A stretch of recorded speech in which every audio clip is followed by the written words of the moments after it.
Welcome to ESPN The Ocho. I'm Ronald Burgundy. Ron Burgundy was not able to make it today, so I am... Oh, I look good. Well, I mean really good. Hey everybody, come see how good I...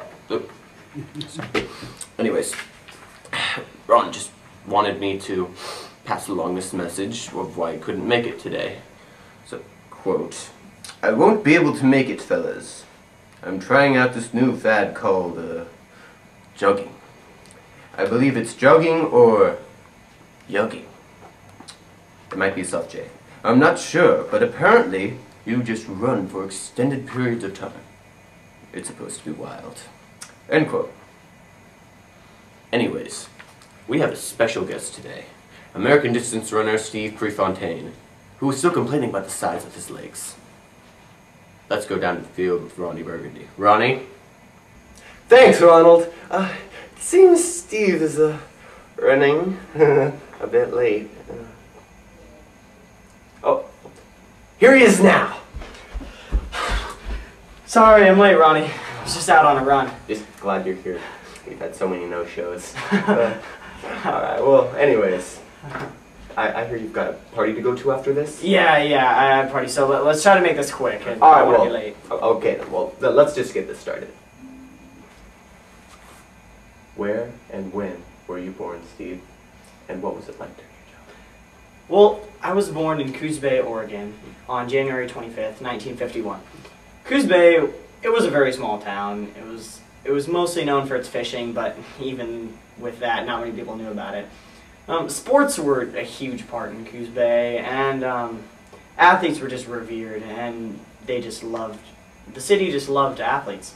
And so it seemed to me that that was really the only choice that I had to be known. Interesting. Let's go deeper into this. What were you like as a child? And how did your parents raise you? My childhood is filled with many activities. I always was doing the regular sports like soccer and basketball and football. And my parents, Alfred and Ray, they really supported me in everything I did. It was pretty funny. One day they called me a busy bee because I was always bouncing off the walls with so much energy. I remember one day, just all my energy it didn't stop me from achieving any of the dreams I wanted. And I said to myself while watching the Olympics on TV, I'm going to run in the 1972 Olympics in Munich, and no one's going to stop me. And I think that quote really characterized my persistence and my energy in my life. Well, it seems that you were very determined. But there were obstacles in your way, weren't there? More than I can count. The biggest one in my life was when I was a child. As I said, I played football and soccer. But I was also 5 feet, 100 pounds in the 8th grade. I was like a twig. Anyone could just pick me up and break me.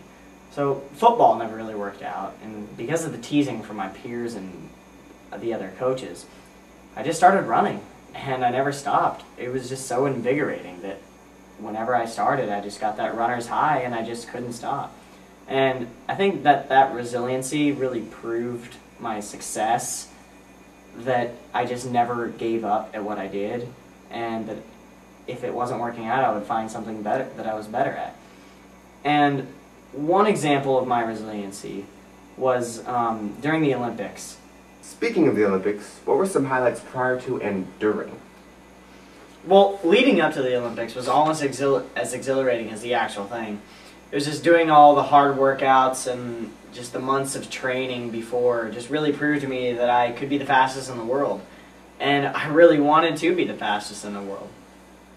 They're getting away, Viren, Prefontaine, Gamoudi. Stewart trying to close, as is Poudamans. Around the bend. And they're headed into the back straight. This is the final lap. And the American to the outside. Gamoudi responds. Viren is there. These three now.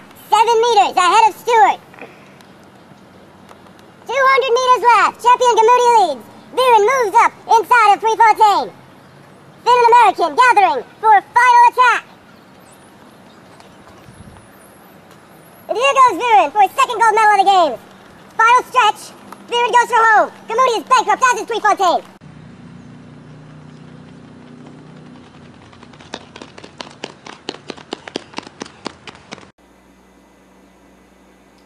I got 4th in the race, though, and I was pretty disappointed afterwards.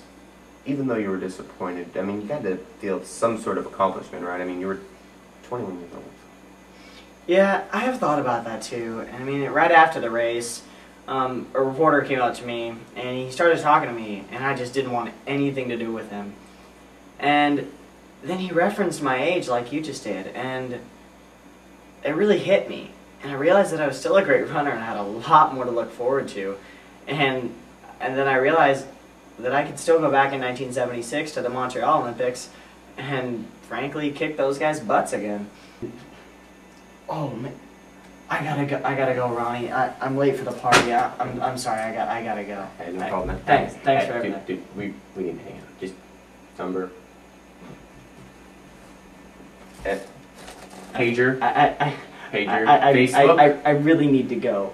Facebook. Oh wait. I really need to go. Like home address, zip code. Bye, Ronnie. Free.